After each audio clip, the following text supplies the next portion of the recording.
Merhaba arkadaşlar, kanalıma hoş geldiniz. Bugün sizinle beraber aklınızdaki kişi bugün hayatında neler yaşıyor ve siz neler yaşayabilirsiniz bunlara bakacağız. İlahi Güç'ten en net bilgileri alarak aktarabilmek için niyetimi alıyorum. Enerjiye dahil olmak için kanalıma abone olmanız ve bu videoyu beğenmeniz yeterli olacak. Aynı zamanda WhatsApp'ta ücretsiz bir şifa grubumuz var. Dileyen arkadaşlarım açıklamalar kısmındaki linkten bu gruba dahil olabilir. Hemen başlayalım. Öncelikle aklınızdaki kişi bugün hayatında neler yaşıyor dediğimizde evrensel enerji kartı mücadele, hırs, öfke, savaşmak, yoğun tutku, cinsellik, libido artışı ve eril enerji dedi. Günün enerjisinde daha çok kendini eril hissettiği bir sürecin içerisinde olacak. İster kadın olsun ister erkek olsun fark etmiyor. Burada daha çok gücü hissettiği, güç ve güveni hissetmek için çabaladığı bir gün olacak diyebiliriz. Bir süredir çabaladığı, elde etmek istediği bazı durumlar olabilir. İş hayatında da olabilir. Özel hayatında da olabilir. Bu konularla ilgili daha net enerjilerde olacak diyebiliriz. Verdiği emeklerin karşılığını almaya başladığı bir sürecin içerisinde olacak. Bir taraftan hırsı devam ediyor, mücadele etmesi de devam ediyor. Ama diğer taraftan da aldığı haberler onu mutlu hissettirecek diyebiliriz. Tılsım Kralı güvenilir temellerden bahseder, güvenilir ilişkilerden bahseder. Maddi olarak da artık daha rahat bir sürece başlamaktan bahseder. Güzel bir enerjisi var bu açıdan. Daha çok böyle eril ve güç enerjisini hissettiği bir gün olacak diyebiliriz. Şimdi kış, sessizlik ve ikiz ruh kartları geldi. Şimdi biraz soğuk hissettiği bir sürecin içerisinde kendisini. Genel olarak enerjilerin akışını çok hissedemiyor olabilir. Sevgi akışı olmayabilir. Bu enerjileri artık hayatından çıkarmak isteyen bir durumun içerisinde. Şu an sessizlik, genel olarak hayatındaki sessizlik onu rahatsız ediyor diyebiliriz. Şimdi sürekli takip eden arkadaşlarım bilir. Ben ikiz alev, ikiz ruh, ruh eşi gibi kavramları kullanmıyorum. Doğru bulmuyorum kullanmayı. Kullanan arkadaşlarıma saygım var. Ancak buradaki enerji tabii ki yüksek bir çekim gücünün olduğu, tutku enerjisinin yüksek olduğunu bize aktarıyor. Şimdi şu an soğuk bir enerjide daha çok sevgiyi hissedemediği bir sürecin içerisinde. Ancak bu konuda da bu alanın da şifalanacağına dair ciddi bir inancı var aklınızdaki kişinin diyebiliriz. Arka planda görünen de bir şey yapmıyor olabilir ama arka planda hedefe ulaşmak için çabaladığı bir sürecin içerisinde. Sessizlik kartı ve istikrar kartı. Şimdi biraz önceki dediğim enerjiyle beraber aslında evet sessiz sakin bir süreç var gibi görünüyor ama arka tarafta yavaş yavaş ilerleme durumu hakim diyebiliriz. Burada göstermeden harekete geçen, planlarını çok böyle aktarmayan ya da hamlelerini göstermeyi sevmeyen bir enerji olarak geliyor aklınızdaki kişi. Burası iş hayatı için de geçerli olabilir aynı zamanda. Şimdi evet, tutkuların artmasıyla beraber ve maddi kazançla beraber de aslında ikisinin de birleşmesiyle burada artık daha enerjisini ve kendine güvenini arttırdığı bir sürecin içerisinde olacak aklınızdaki kişi ve yükselişe geçme sürecinde diyebiliriz. Hem iş hayatındaki başarılar, daha iyiye gitme durumu, belki çok görünürde bir şey olmayabilir ama o korkularını kırmasına sebep olan bazı adımlar gelmiş olabilir iş hayatında. Ondan yani bu durumda onu güzel etkiliyor diyebiliriz. Enerjisinin yükselişe geçtiği bir sürecin içerisinde. Genel olarak güzel geldi enerjisi baktığımızda. Bakalım ayrıntılı olarak şu an hayatında neler oluyor. Huzur ve mutluluğu ciddi şekilde isteyen bir enerjisi var ama. Şimdi iş hayatında, sizinle ilişkisinde ve aile hayatında neler oluyor? Değnekler, tutkular. Evet. Şimdi öncelikle iş hayatıyla ilgili baktığımızda değnek şövalyesi olarak geldim. Sabırsız olduğu bir sürecin içerisinde. Artık istediği duruma bir an önce kavuşmak istiyor diyebiliriz aklınızdaki kişi. Ciddi bir çaba var burada ve gerçekten kafaya koydum denilir ya, böyle bir enerji var. Burada çok ciddi şekilde kafaya koyduğu, yani ben bu alana geçmek istiyorum, ben iş hayatında şunu başarmak istiyorum dediği bir durumun içerisinde geldi. Çok güzel geldi bu açıdan. Şimdi burada iş hayatıyla ilgili evet biraz önce dediğim gibi bazı korkuları var. Bilinçaltındaki bazı durumlar onu zorluyor ama buna rağmen burada yaşanan durumlar o korkuyu hafifletmiş. Atılan bir adım olabilir, iş arkadaşlarıyla arasında atılan bir adım olabilir. Daha uzlaşmacı enerjilerin ortaya çıkmış olması olabilir. Buradaki o karamsar ya da korku enerjisini ortadan kaldırmış ve artık burada daha da hızlı ilerleyebileceğine inanan bir aklınızdaki kişi var. Çok güzel geldi iş hayatı. İş hayatıyla ilgili hiç böyle negatif bir şey hissetmedim açıkçası. Şimdi sizinle ilgili neler olabilir dediğimizde bir süredir sanki değnek kraliçesi hep aynı alanda geliyor. Yanlış hatırlamıyorsam. Şimdi değnek kraliçesi alyans ve zindan kartı. Değnek kraliçesi kendi inisiyatifini almış, kendi özgürlüğünü seçmiş bir karakterden bahseder bize.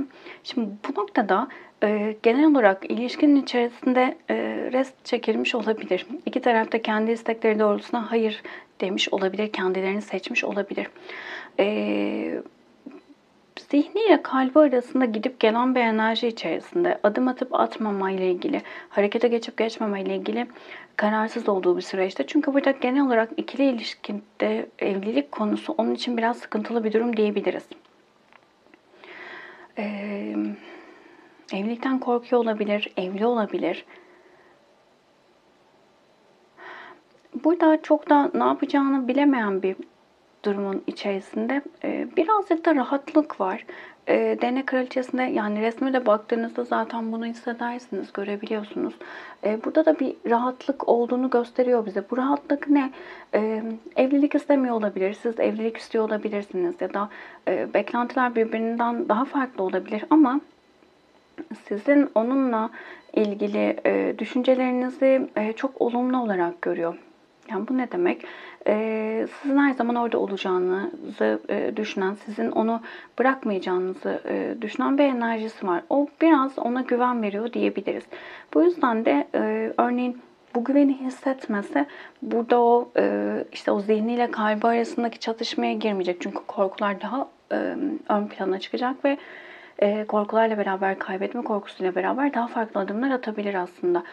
Bu enerji var ama burada o sizin o verdiğiniz güven onun yani ben işte adım atmasam da nasılsa orada gibi bir bakış açısı geliştirmesine sebep olmuş. Kafası karışık bu konuda açıkçası. Şimdi aileyle ilgili neler olabilir dediğimizde biraz sıkıntılı bir süreç var diyebiliriz aile hayatında. Ailede bazı kayıplar yaşanmış olabilir. Bu fiziki gerçek manada bir kayıp da olabilir. Ya da arada yaşanan sorunlarla beraber ciddi şekilde hayal kırıklıkları yaşanmış olabilir. Karamsar bir enerji var diyebiliriz. Ciddi şekilde hayal kırıklığı var. Ve bu noktada kendi değerini seçmek konusunda zorlanan bir enerji de diyebiliriz. Yani burada belki aile için birçok şeyi konuşalım. Birçok şeyi göze alan bir enerji olabilir bu kişi. Ama artık karşısında aynı değeri ona göstermediklerini fark etmiş olabilir. Yani hep veren tarafı olmuş olabilir kendisi. Değer görmüyor olabilir aile tarafından. Burada biraz şey gibi, aileden arındırılması, çıkarılması gereken kişiler ile ilgili net kararlar alma aşamasında diyebiliriz. Aile tarafında biraz hüzün var. Yani aklınızdaki kişinin içinde hüzün var. Ve sanki bu alanı kapatabilmek adına daha çok iş hayatına ya da kariyere, işte başarıya, bu şekildeki başarılara önem vermiş biri olabilir. Şimdi onun hayatında bunlar oluyor. Sizin hayatınızda neler olabilir? Bunlara bakalım hemen. Genel olarak enerjisini kötü hissetmedim açıkçası. Güzel bir enerji var. Kendi istekleri doğrultusunda harekete geçen bir enerji var. Değnek beşlisi olarak geliyorsunuz. Evrensel enerji kartı çekicilik, sevimlilik, cazibe, maddi açıdan şans, hayatın keyfini çıkarma, varlık ile sınanarak, aşırı bağımlılıktan kaçarak normal yaşamaya çalışmak. Zira bağımlılık yaşanırsa elindekileri kaybetmektedir. Harekete geçme kartıyla beraber. Şimdi açıkçası biraz egosal bir sürecin içerisinden geçiyor olabilirsiniz. Ego yaptığınız bazı durumlar olabilir. Burada kendi değerinizin farkına varmaya başladığınız bir süreçtesiniz aslında. İşte dışarıdan insanların sizi nasıl gördüğünü tam olarak anlamaya başladığınız diyelim bir sürecin içerisindesiniz. Bu ne demek? Örneğin daha önce işte yakışıklı olduğunuzu düşünmüyorsunuzdur, güzel olduğunuzu düşünmüyorsunuzdur ama artık insanların size yaklaşımı ya da kullandığı cümleler, genel olarak enerjilere baktığınızda ya hayır öyle de değil dediğiniz bir durumun içerisine girmiş olabilirsiniz. Kendinizi daha net anlamaya ve görmeye başlamış olabilirsiniz. Güzel bir enerji bu açıdan bu alan. Sürekli bir mücadele içerisinde olabilirsiniz. Yani hayatınızda sürekli mücadeleler olabilir. İkili ilişkilerde mücadele olabilir, iş hayatında mücadele olabilir, ailede de mücadele olabilir. Sanki burada sürekli savaşmak zorundayım gibi bir inanç içerisinde olabilirsiniz. Buraya dikkat etmekte fayda var. Ama ben buradaki enerjiyi daha çok şöyle hissettim şu anın enerjisinde. Bu zamana kadar cevap vermeniz gereken kişilere cevap vermediyseniz artık cevap vermek zorunda hissediyorsunuz. Yani burada bir öfke patlaması gibi bir durum da var diyebiliriz. Çünkü burada cevap vermediğiniz her süreç ya da durum karşınızdaki insanların sınırını bilmemesi ve daha da sınırlarını aşmasına sebep olmuş olabilir. Artık bunu ortadan kaldırmak istiyorsunuz çok net. Ve bu yüzden artık harekete geçtiniz ve bir süreçtesiniz ve bu da birazcık da kendi değerinizin farkına varmakla alakalı diyebiliriz. Aile, tanıma ve ara verme kartları geldi. Şimdi aile konusunda burada çocukluktan gelen bazı yaralarınız olabilir. Biraz zor bir aile içerisinde, zor bir aile yapısı içerisinde büyümüş olabilirsiniz. Kendinizi hep böyle yalnız hissetmiş olabilirsiniz. Sevilmediğinizi hissetmiş olabilirsiniz ve bu durum şu anki ikili ilişkilerinize de etki ediyor olabilir. İkili ilişkilerde de aynı şekilde yalnız ve savunmasız diyelim. Öyle bir enerji var. Hissetmiş olabilirsiniz. Burada biraz bağlantı kurma aşamasına doğru geçiyorsunuz diyebilirim. Yani evet ailede de böyleydi. İşte özel hayatımda da böyle dediğiniz bir durumun içerisinde olabilirsiniz. Özellikle ikili ilişkilerdeki kişileri hayatınıza alma durumunuzla ilgili ciddi bir değerlendirme içerisinde olabilirsiniz. Burada hayallerini gözden geçirdiler, yeni bir yöne hareket etme kartıyla beraber artık bu alandan çıkmanız gerektiğini düşünüyor olabilirsiniz. Sürekli konuşuyoruz ya, yani bir döngü var ve bu döngüyü artık kırmak istiyorsunuz. Belki bu zamana kadar hayatınızda gelen hep erkek ya da kadın işte partnerleriniz hep aynı şeyleri size yaşatmış olabilir. Bu noktada birazcık bu alanı fark ettiğiniz bir sürece doğru geçeceksiniz diyebiliriz. Hüzün çok ya. Yani bugünkü enerjinizde çok fazla hüzün var. Ara verme kartı, yalnız kalmak istemek, ruhsal sorunlar, yolunu kaybetmek, ne istediğini bilememekte de. Genel olarak bir dur demek istiyorsunuz insanlara ve kendinize. Bunu yapmakta fayda var. Biraz kendi kabuğunuza çekilirseniz, kendi içinizdeki o bu zamana kadarki yaşadığınız durumları fark ederseniz bu alanları görmek daha kolay olacak gibi. Tabii buradaki o ruhsal sorunlar genel olarak yani hepimizin bildiği birçok kez karşınıza çıkmıştır. Gerçekten hasta olan, negatife hizmet eden kişiler ya da öyle diyelim. Onlar zaten hasta olduklarının farkında bile değildir. Ya da işte onlar sorgulamaz bile hayatı. Hep karşılarındaki kişileri sorgulama ve suçlama enerjisinde olurlar. O yüzden çok fazla takılmamak gerekiyor öyle söyleyeyim. Yaşadığınız şeyler, duygusal durumların hepsi normal olan şeyler. Özellikle çok böyle duygusal yapıda biriyseniz, işte güven problemleriniz varsa, sevgiyle ilgili durumlar varsa, sevgiyi yeterince alamadıysanız eğer, Aslına baktığımızda hayatın özü sevgi ve korku üzerine. Asıl duygu sevgi, sevgiyi alamayan kişilerde korku enerjisiyle farklı farklı negatif durumların içerisinde kalabiliyor. Burada sevgi enerjisini yükseltmeniz gerekiyor. Ve sevgiyi yeterince alamadığınızı düşünüyorsanız, burada yaşadığınız ya da hissettiğiniz şeylerin çok normal olduğunu bir kabul etmeniz gerekiyor öncelikle. Daha sonrasında da bu sevgiyi başkalarında aramamanız gerektiği, bu sevgiyi sadece kendinize verebileceğinizi fark etmeniz gerektiğini söyleyebilirim. Bugün biraz acı hissedecek olabilirsiniz. Yani bazen insan kendini sorgular ya, yani neden ben diye. İşte tam oradasınız ve bu çok güzel bir sorudur. Neden ben? Bu karşındakini suçlama gibi değildir. Neden ben? Neden bunları yaşıyorum? Şefkatle bu soruyu sorabilirseniz eğer, öfke, kızgınlıkla bahsetmiyorum. Şefkatle kendinize bu soruyu sorabilirseniz orada o kadar güzel kapılar açılacaktır ki. Bazılarınız için aileden, anneden, babadan gelen durumlar, bazılarınız için atalardan gelen durumlar ya da ikili ilişkilerde yaşadığınız deneyimlerde ki değerlendirmeleri farklı yaptığınız için yanlış düşüncelere kapılmış olmanızdan kaynaklı olduğunu vesaire vesaire. Ama şunu unutmamak gerekiyor. Biz yani bazen özellikle çok yorumlarda yazıyor insanlar. Diyor ki, hep şu şeyde olabiliyorlar. Herkes için söylemiyorum tabii ki bunu ama ben ona şunu yaptım, ben bunu yaptım, ben bunu hak etmedim. İşte o şöyle olsun. Hele ki o beddua eden arkadaşlarım, yapmayın, kurban olayım, yapmayın. Yani o kadar kendinize negatif bir durum ki bu. Yani ben bunları söylerken isteyen yapar, isteyen yapmaz. Hani, bunu şey için söylemiyorum. Herkesin kendi tercihi. Ama neden kendi üstünüze negatiflikleri çekiyorsunuz? Yapmayın. Başkalarına bakmaya, başkalarını sorgulamaya, başkalarını eleştirmeye devam ettiğimiz sürece kendimizde görmemiz gerekeni göremeyiz. O noktada çok iyi değerlendirmek gerekir. Bazen çok iyi davranış olarak söylediğimiz, düşündüğümüz şeyler. Mesela ben çok fedakar biriyim. Bunu birçok insan çok büyük bir marifet ve güzellik gibi söyler. Bakın, fedakarlığın altında birçok kez söyledik. Çünkü fedakarlığa çok değiniyorum çünkü çok çok önemli. Çünkü insanlar burada genel olarak yani fedakarlığı harika bir meziyet olarak alıyor. İşte fedakarım, ben çok fedakar bir insanım, ben herkes için her şeyi yaparım. Bakın, bu noktada öyle bir enerji var ki bunun bile altında fedakarlık borçlu hissettirmektir. Karşınızdaki kişiyi borçlu hissettirerek sizin alanınızda kalmasını sağlama isteğidir.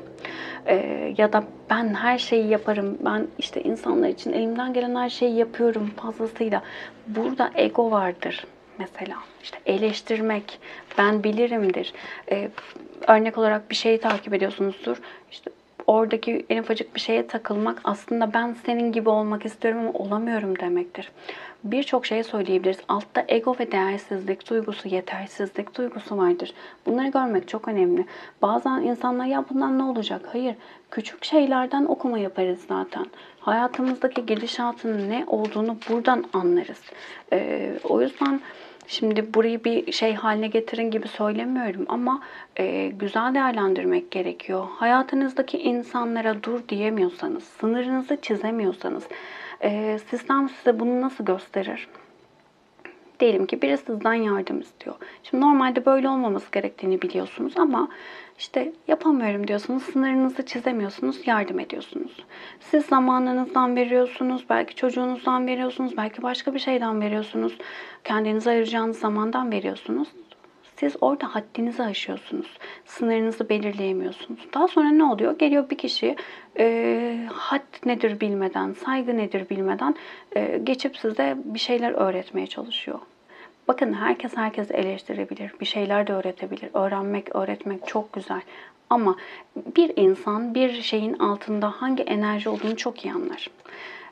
Bir kişi öyle bir yorum yapar ki altta gerçekten ya evet dersiniz. Buradan almam gereken çok şey var. O da eleştiridir. Diğeri de ben vardır. İşte orada karşısındaki kişiyle ilgili farklı bir durum vardır. Öyle söyleyeyim. O yüzden böyle şeylere izin vermeyin. Bu çok net. Siz sınırınızı çizemezseniz, aile de olsa, başka insanlar da olsa sistem o sınırı çizer. O yüzden kendinizdeki iyi olarak adlandırdığınız durumlara da bakın. Ben çok fedakarım. Ben herkese yardım ederim. İşte ben orada herkese yardım ederim değil. Ben herkese yardım edeyim ki benim varlığımı kabul etsinlerdir. Ya da ben sınırlarımı bilmeyen biriyimdir. Sınırlarını öğretecek kişileri getirir sistem hayatına. Dedim ve devam ediyorum. 1, 2 ve 3 olarak kayıt seçin lütfen. Bugünün melek mesajı. Davranışlarınızla sevginizi gösterin dedi. Zaman akıp geçiyor. Aynı yerdesin ama aynı kişi değilsin. Günün olumlaması da kurduğum tüm ilişkilerde anlayış, sevgi, güven, saygı ve şefkat var. Ruhuma iyi gelen ve bana ilham veren insanları çekiyorum diyebilirsiniz. Biri seçen arkadaşlarım. Kupa şövalyesi ve keşif. Şimdi kupa şövalyesine baktığımızda sakin, huzurlu bir süreçten bahseder. Aşık olunan dönemlerden ve duygular ve hayal kurma süreçlerinden bahseder. Burada çok net bir şekilde kendinizi fark ettiğiniz bir sürecin içerisine gireceksiniz. Buradaki kupa şövalyesini bir kişi olarak hissetmedim açıkçası. Burada daha çok kendi iç dünyanızdaki o sakinlik ve huzura kavuşma durumunuzdan bahsediyorum. Kendinizle özellikle çok fazla iletişim halinde değilseniz, bu çok önemli. Yani kendinizle konuşabilmek, aynı egzersizi yapabilmek ya da işte genel olarak bir gün bittiğinde başınıza yastığa koyduğunuzda genel bir değerlendirme yapmak ya da öfkelendiğinizde neden öfkeleniyorum diye sorgulamak ya da mutlu olduğunuzda işte bunun altındaki duygu ya da durum ne? Gerçekten mi mutluyum yoksa burada farklı bir yarama mı dokunuldu? Gibi bir sürü şey olabilir. Biraz sakin ve huzurlu bir sürece ihtiyacınız var. Kendinize dönmeniz gereken bir sürecin içerisindesiniz. Özellikle ikili ilişkilerde aradığımı bulamıyorum diyen arkadaşlarım, sistem çok net diyor ki kendi içine bak. Kendi kalbine doğru yolculuk yap. Kendini keşfet. 2'yi seçin arkadaşlarım. Azize ve Labirent. Azize kartı bazı gizli kalmış durumlardan bahseder. Labirent kartı da yani bildiğiniz gibi çıkmazda olmaktır bir bakıma. Duvara çarpmaktır. Kendi içinizde böyle özellikle bazı dillendirilmemiş gerçekler varsa, bazı sırlar varsa bunlar sizi zorluyor olabilir. Özellikle de söylenmesi gereken sayıları çok fazla içinize atıyorsanız eğer burada çok farklı bir duygusal durumun içerisine girmiş olabilirsiniz. Buraya dikkat etmekte fayda var diyebilirim. Azize bazen evli bir kadından da bahseder bize. Özellikle böyle biri varsa işte anneniz bile olabilir bu kişi ya da partner de olabilir. Kendi durumunuza göre alın. Bu kişiyle ilgili kendinizi çıkmazda hissediyor olabilirsiniz. Ne yapacağınızı bilemiyor olabilirsiniz. Ama burada birazcık da Azize kartının klasik tarottaki resmedilişinde 2 tane sütun vardır. Biri beyaz, biri siyah. Bilinçaltımızın karanlık ve aydınlık yönünü bize temsil eder. Bu alanlara bakmakta fayda var diyebilirim. Çıkmazda hiçbir zaman değiliz. Önemli olan neden böyle hissettiğimiz ve her zaman bir çıkış yolu vardır. İki tarafı da güzelce kontrol etmek gerekir. Bilinçaltının ve bilinçli tarafı ve o alanda neden çıkmazda hissetmek bize fayda sağlıyor. Bunu bulmakta fayda var diyebilirim. 3 seçen arkadaşlarım. Aileyle ilgili bazı sorunlarınız olabilir. Yakın geçmişte yaşamış olabilirsiniz ya da bir süre sonra bununla karşılaşacak olabilirsiniz. Beklenmedik anda bazı sıkıntılar ailede gerçekleşecek olabilir. Maddi kayıplarla ilgili bazı durumlar olabilir. Buradaki sıkıntılı durum genel olarak maddiyattan kaynaklı ama sanki böyle arka planda bilinmeyen, saklanan bazı gerçekler de var diyebiliriz. Burada biraz aile ve aile içerisindeki durumlara dikkat etmekte fayda var. Biraz can sıkıcı durumlar ortaya çıkabilir. Sakin kalmanızda fayda var diyebilirim. Evet. Kolektif bir açılım. Hepsiyle uyumlanamayabilirsiniz ama içerisinden mesajlar almaya odaklanın lütfen. Videoyu beğendiyseniz beğen tuşuna basabilir. Abone değilseniz abone olabilirsiniz. Teşekkür ederim vakit ayırdığınız için. Başka videolarda görüşmek üzere. Hoşçakalın.